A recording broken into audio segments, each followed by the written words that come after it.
This morning, brothers and sisters, let's pause and ask ourselves a piercing question. Why do we wake up some days with a strange hollowness in our hearts? Asterisk. It's not the lack of sleep or the weight of yesterday's troubles. It's not the phone buzzing with notifications or the to-do list screaming for attention.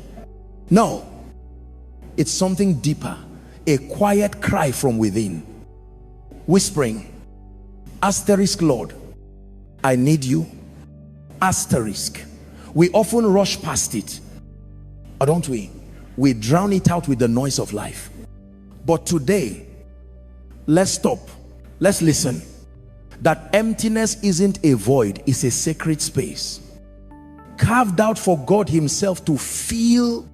In these moments, we're standing on holy ground, and the question is, will we invite him in or keep running asterisk? The Bible speaks directly to this longing in Psalm 63, 1 asterisk. Oh God, you are my God, earnestly I seek you. My soul thirsts for you, my flesh faints for you, as in a dry and weary land where there is no water. Asterisk. David wrote these words in the wilderness, a place of desolation. Yet his heart wasn't empty, it was alive with a desperate hunger for God. This morning, we're not in a desert, but we know that wilderness feeling, don't we? The alarm rings, the kids are crying, the emails are piling up, and somewhere in the chaos, our soul is crying out. Asterisk, God, where are you? Asterisk. This is no accident.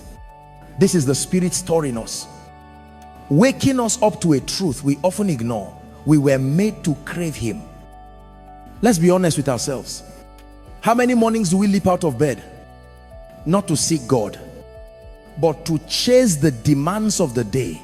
We grab our coffee, check our messages, and before we know it, we're knee deep in the world's rhythm, not God's. But what if that hollow feeling isn't a burden to escape, but a gift? What if it's God's way of saying, asterisk, child, I'm right here waiting for you to turn to me, asterisk. That emptiness is not a sign of failure, it's an invitation. It's the starting point of a faith that's alive, vibrant, and ready to be ignited. Picture this: you wake up tomorrow, and instead of reaching for your phone, and you sit still for just a moment, you close your eyes and whisper, asterisk, Lord, I need you today. Asterisk. Not because it's a ritual, not because you're supposed to, but because your heart feels the ache of his absence. And that simple act, pausing to acknowledge your need for him, changes everything. It's not about having the perfect words or the right setting. It's about honesty. It's about admitting, asterisk, I can't do this day without you, asterisk. That's where faith begins to burn. That's where the Holy Spirit starts to move. Now, let's talk about what this looks like in real life. We're not monks in a monastery. We're people with jobs, families, and responsibilities. The beauty of this heart's cry is that it doesn't require hours of solitude. It can happen in the car, on your commute, when you're brushing your teeth, or as you're packing lunches for your kids. It's a moment of surrender, a choice to say, asterisk, God, you are my first thought today, asterisk. Try this tomorrow before you touch your phone. Take 30 seconds to pray. Not a long, formal prayer, just a raw, honest cry, asterisk. Lord, feel this emptiness. Be my strength today, asterisk. Write it on a sticky note if you need to. Put it by your bed. Make it real. But here's the challenge. Brothers and sisters, the enemy doesn't want you to pause. The world will tell you there's no time for this, that you're too busy, too tired, too distracted. And yet, Jesus himself modeled a different way. In Mark 1:35, So we read, asterisk, and rising very early in the morning, while it was still dark, and he departed and went out to a desolate place, and there he prayed, asterisk. If the Son of God needed to step away to seek his Father, how much more do we? That hollowness we feel isn't a weakness, it's a call to action. It's God inviting us to seek him earnestly, just as David did. So what's stopping us? Maybe it's shame, thinking we're not spiritual enough to feel God's presence. Maybe it's pride, believing we can handle the day on our own. Or maybe it's just habit years of starting our mornings without him. Whatever it is, let's name it and lay it down. God isn't waiting for us to be perfect. He's waiting for us to be real. He's not asking for flawless devotion. He's asking for our hearts, raw and open. When we do that, something shifts. The emptiness begins to fill not with temporary distractions, but with the living water of his spirit. Let me share a quick story, not to dwell on it, but to make this real. I know a sister in our church who used to start her day overwhelmed. She'd wake up to a mental list of tasks: work, kids, bills, and by 8 a.m. she felt defeated. One day, and she decided to try something different. She set her alarm 5 minutes earlier, sat on the edge of her bed, and just prayed, asterisk, Lord, I'm empty, fill me, asterisk. It wasn't magic, but over weeks she noticed a change. Her anxiety didn't vanish, but it lost its grip. She started to feel a peace that carried her through the day. That's what God does when we answer the heart's cry. As we move forward today, let's hold on to this truth. That hollow feeling is not your enemy. It's a holy hunger, a sign that your soul is alive and longing for its creator. But here's the thing, God doesn't just want to feel that emptiness for a moment. He wants to transform how we live each day. In a few minutes, we'll see how the routines we cling to might be keeping us from the fullness he offers. For now, let's commit to this tomorrow morning. Before the world rushes in, let's pause. Let's cry out to him, and let's trust that he hears us. Brothers and sisters, have you ever stopped to wonder, what if the very routines we cling to are the chains holding us back from God? Asterisk. We wake up, and before we know it, we're swept into the rhythm of the day, checking emails, scrolling through notifications, rushing to get out the door. It feels automatic, doesn't it? Like we're on autopilot, moving through motions that seem necessary but leave us spiritually drained. This morning, let's confront a hard truth. Our daily habits can become silent thieves, stealing the intimacy God longs to share with us. But here's the good news. He's calling us to break free, to reclaim our mornings, and to build rhythms that draw us closer to him.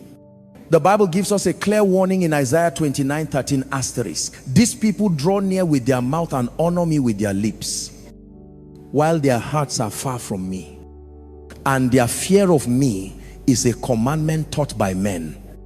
Asterisk. God spoke these words to a people trapped in empty rituals, going through the motions without true devotion. Sound familiar?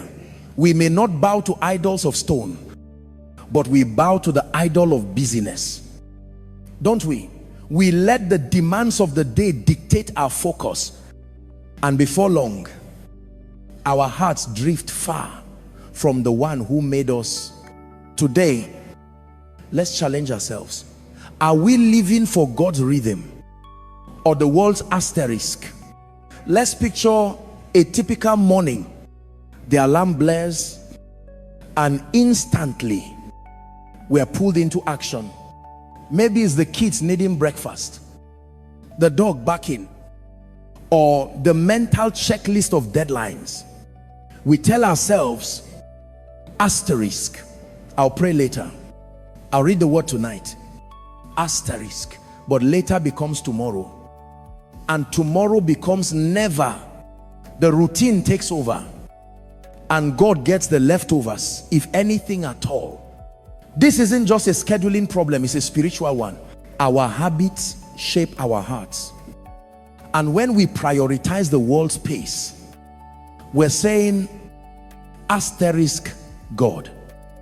You can wait, asterisk. But he's not a guest to be squeezed into our day. He's the king who deserves the first place. So, how do we break these chains? It starts with a choice, a deliberate decision to put God at the center of our mornings.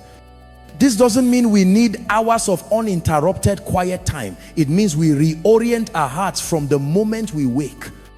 Imagine this. Instead of grabbing your phone first thing, you take a deep breath and say, asterisk, Lord, this day is yours. Asterisk. It's not about perfection, it's about priority. It's about saying, asterisk, before the world gets my attention, you have my heart. Asterisk. That small shift can set the tone for everything that follows.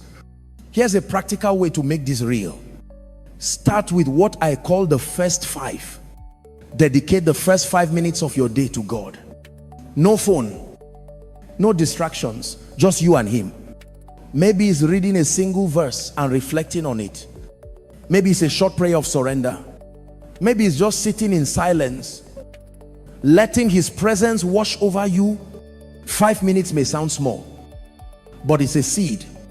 Plant it daily and watch how it grows. Over time, those 5 minutes become a habit, and that habit becomes a lifeline. You're not just checking a box, you're building a rhythm that keeps you anchored in him. But let's be real, breaking old habits is hard. The world doesn't make it easy. Your phone will buzz, your inbox will overflow, and the enemy will whisper, asterisk, you don't have time for this. Asterisk. That's why we need to guard our mornings like a treasure. In Matthew 6:33, Jesus tells us, asterisk, but seek first the kingdom of God and his righteousness, and all these things will be added to you. Asterisk. Seeking him first isn't just a suggestion, it's a strategy for survival. When we put God first, he orders the rest of our day. The chaos doesn't disappear, but it loses its power to control us. Now, let's talk about what this looks like in action. Imagine you're a parent with young kids. Your mornings are a whirlwind: diapers, tantrums, I spilled cereal. But even in that chaos, you can carve out a moment. Maybe it's praying over your kids as you dress them. Asterisk, Lord, give them your peace today. Asterisk. Or maybe it's keeping a Bible verse on your fridge and glancing at it while you make coffee. If you're a student, you try listening to a worship song on your way to class, letting the lyrics become your prayer. If you're working long hours, whisper a prayer in the elevator. Asterisk, God, I guide my steps today. Asterisk. These aren't grand gestures, but they are powerful. They are declarations that God is bigger than your routine. Let's address the elephant in the room: guilt. Maybe you're thinking, asterisk, I've tried this before and I failed. I'm not disciplined enough. Asterisk. Can I tell you something? God isn't keeping score. He's not standing over you with a checklist. I'm ready to scold you for missing a quiet time. He's a father who delights in your effort, no matter how small.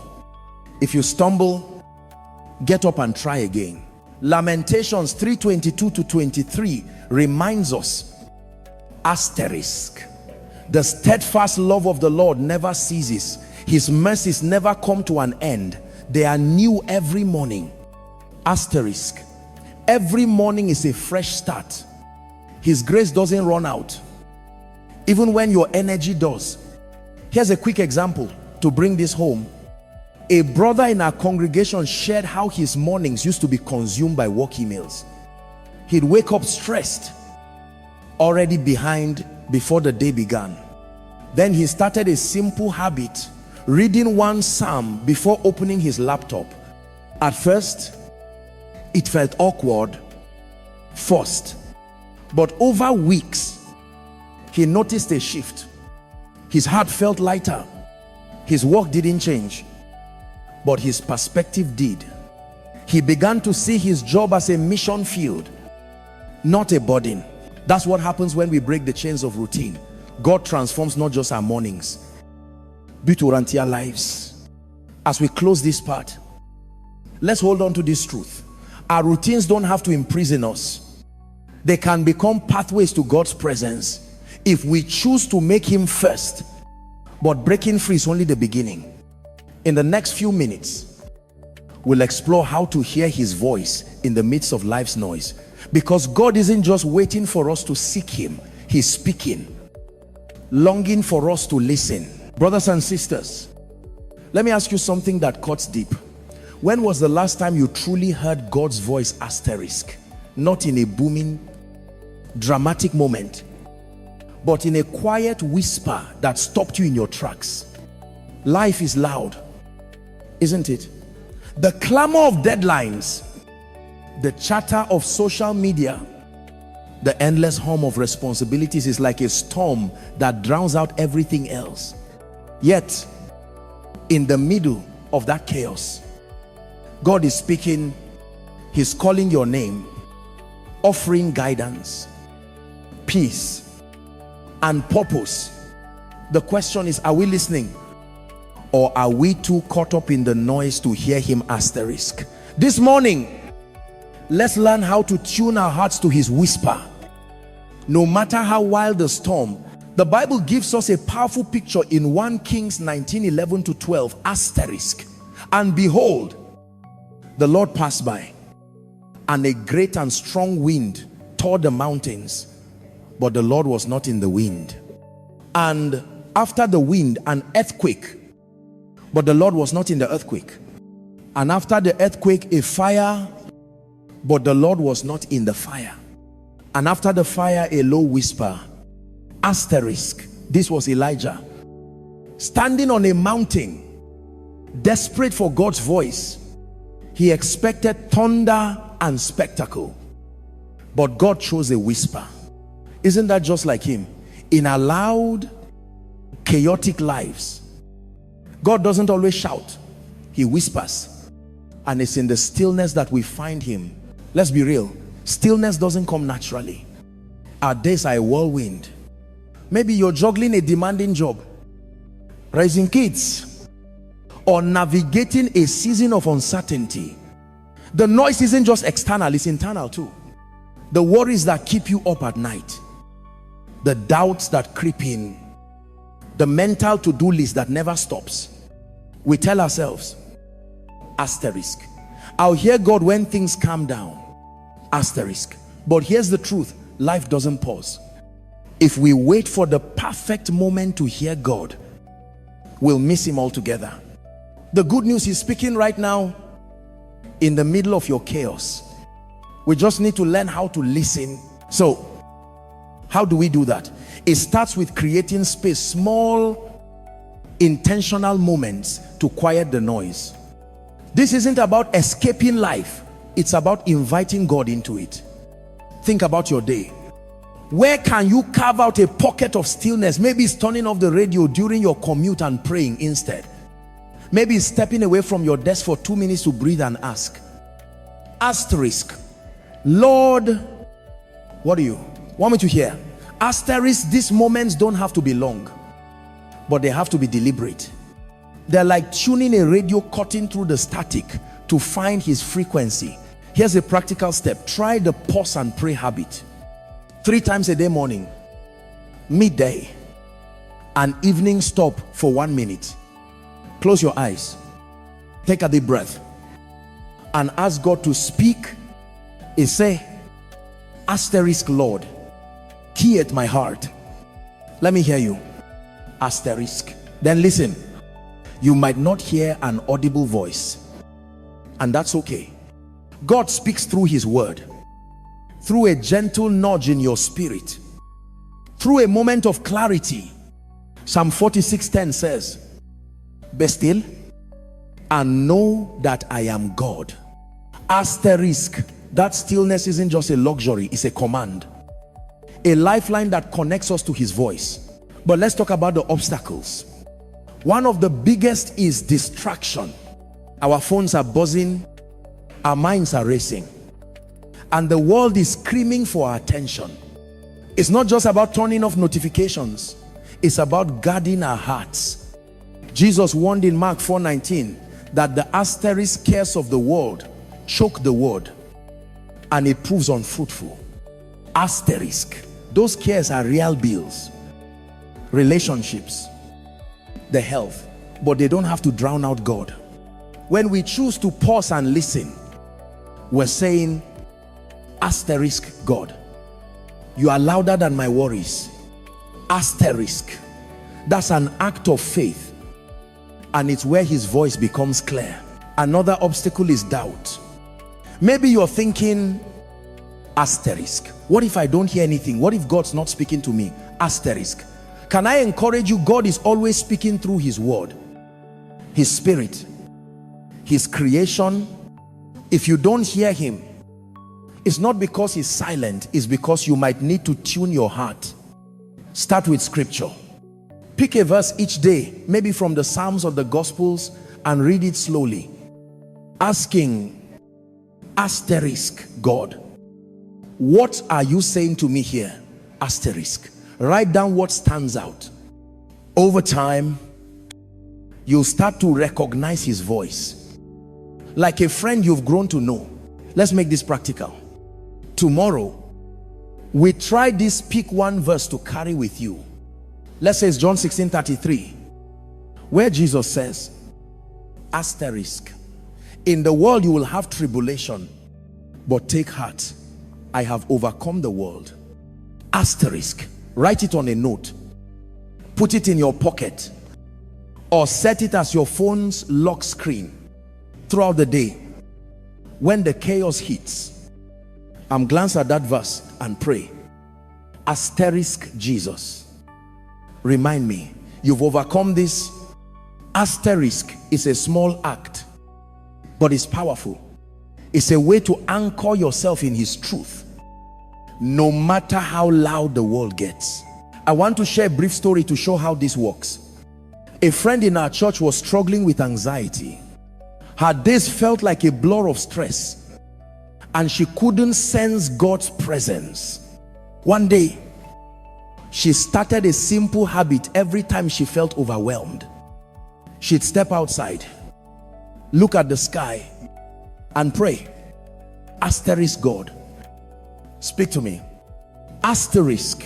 At first, it felt pointless, but one afternoon, as she stood there, when a verse came to mind, Philippians 4:6-7, about God's peace guarding our hearts, she clung to it, and slowly she began to feel his presence in the chaos. It wasn't instant, but it was real. That's what God does when we make space for his whisper. As we wrap up this part, let's hold on to this. God is speaking. Even in the storm, our job is to listen, to create moments of stillness, to lean into his word, to trust he's there. But hearing his voice isn't the end. It's the spark that ignites a bolder faith. In the next part, we'll see how that faith can transform the way we live each day, turning ordinary moments into opportunities for God's glory. For now, let's commit to this tomorrow. Let's pause, listen, and trust that his whisper is closer than we think. Brothers and sisters, let me start with a question that might shake us awake. What if the faith we claim is too small for the life God's calling us to live? Asterisk. We've all had moments where we say we trust God, but when the day begins, when the bills pile up, the boss demands more, or the future feels uncertain, our faith feels more like a flicker than a flame. God didn't save us to live timidly, hiding behind safe choices and comfortable routines. He saved us to burn brightly, to live with a faith so bold it transforms every decision, every moment. This morning, let's fan that spark into a fire and discover what it means to live boldly for him. The Bible sets this truth ablaze in Hebrews 11:6 asterisk, and without faith it is impossible to please him. For whoever would draw near to God must believe that he exists and that he rewards those who seek him. Asterisk. This verse isn't just about believing God exists, it's about believing he's worth seeking, worth trusting, worth risking everything for. It's the kind of faith that propelled Noah to build an ark, Abraham to leave his home, and Esther to face a king. It's not a passive feeling, it's an active choice to live as if God is who he says he is. Today, let's ask ourselves, is our faith bold enough to please him? Asterisk. Living boldly starts with small, intentional choices. It's not always about grand gestures. Sometimes it's the quiet courage to obey God in the ordinary. Maybe speaking truth in a conversation when it's easier to stay silent. Maybe it's forgiving someone who's hurt you, even when it stings. Or maybe it's stepping out to serve when you feel unqualified. These choices might seem small, but they are kindling for the fire of faith. Each one says, asterisk, God, I trust you more than my fear. Asterisk. And when we stack those choices, day after day, we start to see a life that radiates his power. Let's make this practical. Think about one area of your life where fear or hesitation holds you back. Maybe it's sharing your faith with a co-worker. Maybe it's tithing when your budget feels tight. Or maybe it's praying with your family instead of keeping your faith private. Here's a challenge. Pick one bold step to take this week. If it's sharing your faith, start small. Invite that co-worker to coffee and share what God's done in your life. If it's giving, pray and ask God for the courage to trust him with your finances. If it's praying with your family, gather them tonight and say, asterisk. Let's thank God together. Asterisk. These steps aren't easy, but they're where faith catches fire. Now, let's address the struggle. Boldness sounds inspiring, but it's hard. The world pushes back. People might misunderstand you. Your own doubts might scream, asterisk, you're not enough. Asterisk. And the enemy loves to whisper, asterisk. Why take the risk? Asterisk. But here's the truth. God doesn't call the qualified, he qualifies the called. In 2 Timothy 17, we're reminded, asterisk, for God gave us a spirit not of fear but of power and love and self-control. Asterisk. That power is in you through the Holy Spirit. When you step out in faith and you're not alone, God is fueling you, strengthening you, making a way where you see none. What does this look like in real life? Imagine you're at work and a colleague is struggling maybe with stress or a personal loss. Instead of offering generic advice, you feel a nudge to pray for them. Not out loud, not to make a scene, but quietly. As in your heart, asterisk, Lord, comfort them today. Asterisk. Or maybe you take a bolder step and ask, asterisk, can I pray for you? Asterisk. That's faith in action. It's not about being perfect, it's about being available. It's about trusting that God can use your small act of obedience to do something eternal. Let's talk about the cost for a moment, because bold faith isn't free. It might cost you comfort, popularity, or control. But here's the flip side. It brings a reward that nothing in this world can match. In Jesus said in John 10:10, asterisk, I came that they may have life and have it abundantly. Asterisk. That abundant life isn't found in playing it safe, it's found in stepping out, trusting God and watching him move. Every time you choose faith over fear, You're building a legacy. You're showing the world and maybe your own family what it looks like to live for a God who's bigger than your circumstances. Here's a brief example to bring this home. A sister in our church was terrified of public speaking, but she felt God calling her to lead a small Bible study. And she said no for months, paralyzed by fear of failure. Finally, and she took a step, started with 3 people in her living room. It was messy at first, but she kept showing up, trusting God to speak through her. Today, that group has grown, and lives are being changed because she chose boldness over comfort. That's what God does when we say yes to his call. As we close this part, let's hold on to this truth. Bold faith isn't about being fearless. It's about trusting God more than our fears. It's about making choices small and big that reflect his power in us. But this boldness isn't the end of the journey. In our next part, we'll see how to carry this fire into tomorrow, preparing our hearts for fresh encounters with God every day. For now, let's commit to this week. Let's take one bold step. Let's trust God to make it count. Brothers and sisters, let me start with a question that stirs the soul. What if tomorrow morning could be the moment God changes everything asterisk? Not through a grand miracle in the sky, but through a quiet, powerful encounter with him right where you are. We've talked about awakening our hearts, breaking free from routine, hearing God's whisper, and living boldly in faith. But faith isn't just for today, it's for every new sunrise. God is calling us to live in eager expectation, to wake each day ready for a fresh meeting with him. This morning, let's discover how to prepare our hearts for tomorrow's encounter, so we can live with a faith that never grows stale. The Bible anchors us in this hope with Lamentations 3:22-23 asterisk. The steadfast love of the Lord never ceases. His mercies never come to an end. They are new every morning. Great is your faithfulness asterisk. These words are a lifeline. They remind us that God's presence isn't a one-time event. It's a daily gift. His mercies don't run dry. They're waiting for us when the sun rises. But here's the challenge.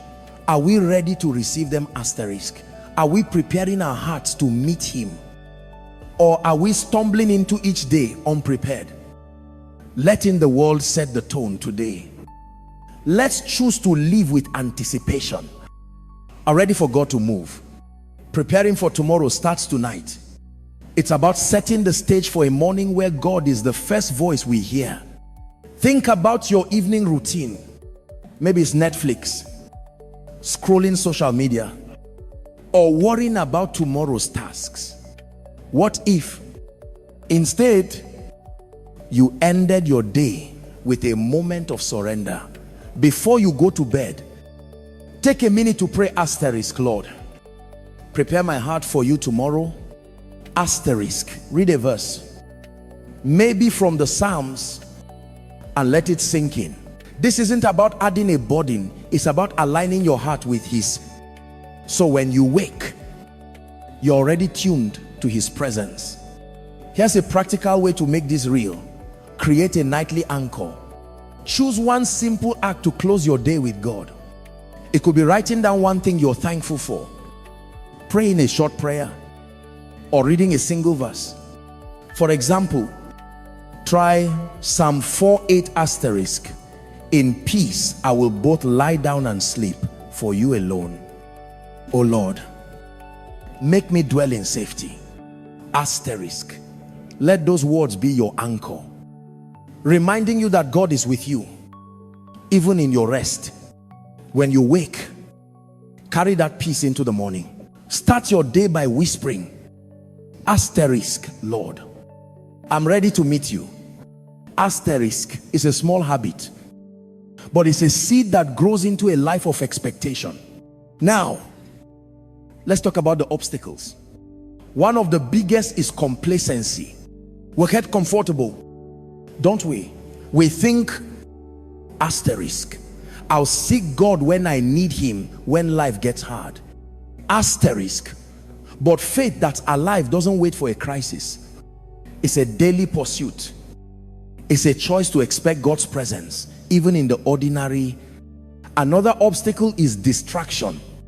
The world will try to pull you away before you even open your eyes. Notifications, worries, plans. That's why preparation is key. By ending your day with God, you're building a defense against the chaos, setting your heart to seek him first. What does this look like in practice?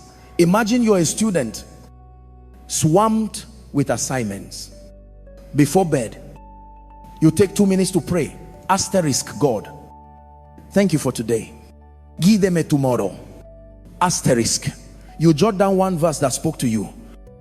Maybe Matthew 11:28, where Jesus says, asterisk, come to me, all who labor and are heavy laden, and I will give you rest. Asterisk. When you wake, are you glance at that verse before checking your phone? It's not complicated, but it's powerful. It's a way to say, asterisk, God, I'm expecting you today. If you're a parent, pray over your kids as they sleep. If you're working long hours, keep a Bible verse on your nightstand. Make it yours. Make it real. Let's address the doubt that creeps in. Maybe you're thinking, asterisk, what if I don't feel God tomorrow? What if I try this and nothing changes? Asterisk. Here's the truth. God's presence doesn't depend on your feelings.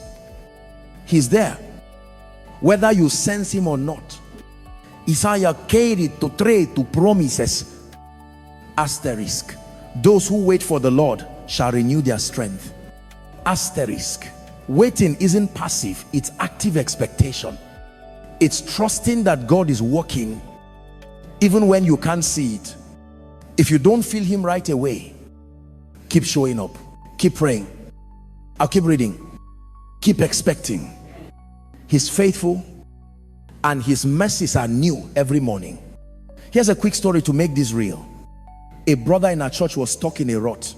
His faith felt dry, like he was going through the motions. He started a simple habit every night, and he'd write down one question for God, like asterisk. What do you want me to learn tomorrow? Asterisk in the morning. And he'd pray over that question. Some days he felt nothing, but over weeks he started noticing answers through a conversation, a verse, a moment of clarity. His faith came alive because he began to expect God to show up. That's what preparation does. It opens the door for encounter. As we close, let's hold on to this. Every new day is a chance to meet God afresh. By preparing our hearts tonight, we're saying, asterisk, Lord, I'm ready for you. Asterisk. It's not about perfection, it's about anticipation. But this isn't the end, it's a beginning. As we step into tomorrow, let's carry this expectation, knowing that God's mercies are waiting, ready to ignite our faith anew. And when the night falls again, and we'll find that the quiet of evening isn't an end, it's a preparation for the next encounter, where God is already waiting